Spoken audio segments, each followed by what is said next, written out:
நாமக்கல் மாவட்டம் வேட்டம்பாடி அருகே அரசு பேருந்தை முந்த முயன்ற இருசக்கர வாகனம் நிலை தடுமாறி கீழே விழுந்ததில் அரசு பள்ளி ஆசிரியர் சம்பவ இடத்திலேயே உயிரிழந்தார்.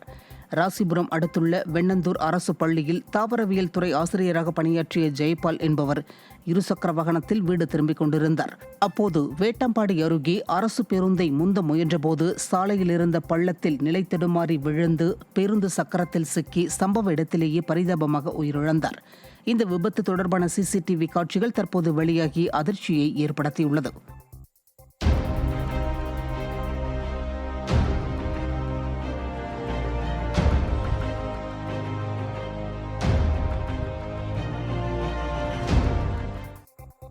திருவள்ளூர் மாவட்டம் பெரியபாளையம் அருகே ஏரியில் மீன்பிடிக்க சென்ற 2 சிறுவர்கள் நீரில் மூழ்கி பரிதாபமாக உயிரிழந்த சம்பவம் சோகத்தை ஏற்படுத்தியுள்ளது.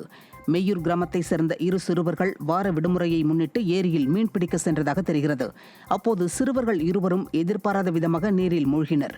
இதையடுத்து கிராம மக்கள் சிறுவர்களை மீட்டு மருத்துவமனையில் அனுமதித்த நிலையில் சிகிச்சை பலனின்றி இருவரும் உயிரிழந்தனர்.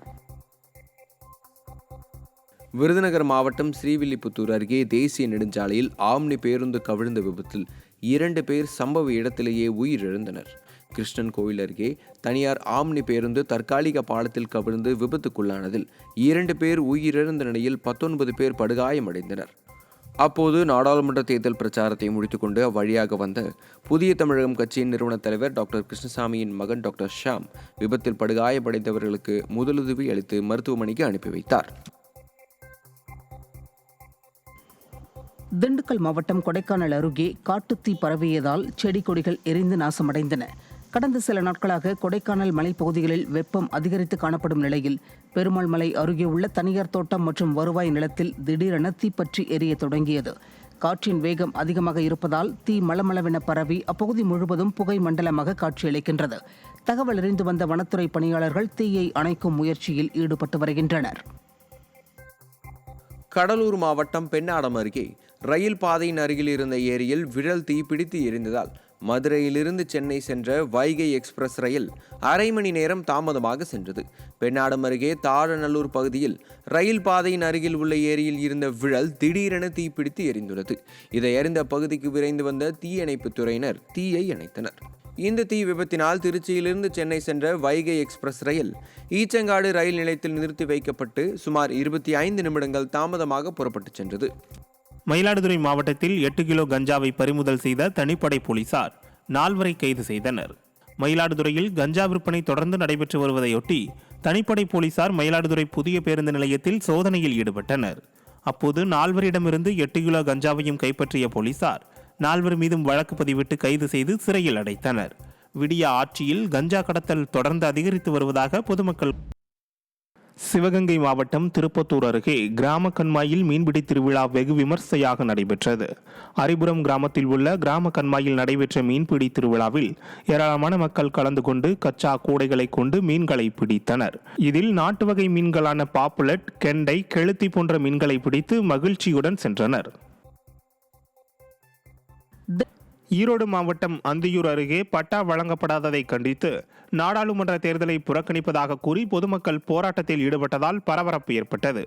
பூதப்பாடி ஊராட்சியில் 150க்கும் மேற்பட்ட குடும்பங்கள் வசித்து வரும் நிலையில் 44 குடும்பத்தினருக்கு பட்டா வழங்கப்படவில்லை. பொதுமக்களுக்கு பட்டா வழங்கலாம் என இந்து சமய அறநிலையத்துறை சார்பில் தடையில்லா சான்று வழங்கப்பட்ட நிலையிலும் வருவாய்த்துறையினர் காலம் தாழ்த்தி வருவதால் ஆத்திரமடைந்த 100க்கும் மேற்பட்ட பொதுமக்கள் நாடாளுமன்ற தேர்தலை புறக்கணிப்பதாக கூறி போராட்டத்தில் ஈடுபட்டனர். தென்காசி அருகே பயணிகள் நிழற்குடை இடமாற்றம் செய்யப்படாததை கண்டித்து கிராம மக்கள் தேர்தலை புறக்கணிப்பு செய்வதாக பேனர் வைத்ததால் பரபரப்பு ஏற்பட்டது. கீழப்பாவூர் யூனியனுக்குட்பட்ட மேலமெஞ்ஞானபுரம் கிராமத்தில் இருந்த பயணிகள் நிழற்குடையால் இரு பிரிவைச் சேர்ந்த மக்களிடம் பிரச்சனை ஏற்பட்டது. வட்டாட்சியர் தலைமையில் நடந்த பேச்சுவார்த்தையில் பொதுவான இடத்துக்கு பேருந்து நிழற்குடையை மாற்ற முடிவு செய்யப்பட்டு 4 மாதங்கள் ஆகியும் பயணிகள் நிழற்குடை மாற்றப்படாததால் கிராம மக்கள் மற்றும் மகளிர் சுய உதவிக் குழுவினர் நாடாளுமன்ற தேர்தலை புறக்கணிக்கப் போவதாக பேனர் வைத்துள்ளனர். புதுக்கோட்டை நகராட்சியில் 15 நாட்களுக்கும் மேலாக குடிநீர் வழங்காத நகராட்சி நிர்வாகத்தை கண்டித்து பொதுமக்கள் போராட்டம் நடத்தினர். 6வது வார்டை சேர்ந்த புதுத்தெரு மற்றும் அண்ணா நகர் பகுதிகளில் கடந்த 15 நாட்களாக குடிநீர் வழங்காத நகராட்சி நிர்வாகத்தை கண்டித்து காலி குடங்களுடன் 50க்கும் மேற்பட்ட பெண்கள் போராட்டத்தில் ஈடுபட்டனர். இந்த போராட்டத்தால் 1 மணி நேரத்திற்கும் மேலாக திருச்சி புதுக்கோட்டை சாலையில் போக்குவரத்து கடுமையாக பாதிக்கப்பட்டது. நகராட்சி நிர்வாக அதிகாரிகள் பேச்சுவார்த்தை நடத்தியும் பெண்கள் சமாதானம் அடையாததால் பரபரப்பு ஏற்பட்டது. அரியலூர் அருகே பணியிலிருந்த ஆயுதப்படை காவலர் மாரடைப்பு ஏற்பட்டு உயிரிழந்த நிகழ்வு பெரும் சோகத்தை ஏற்படுத்தியுள்ளது.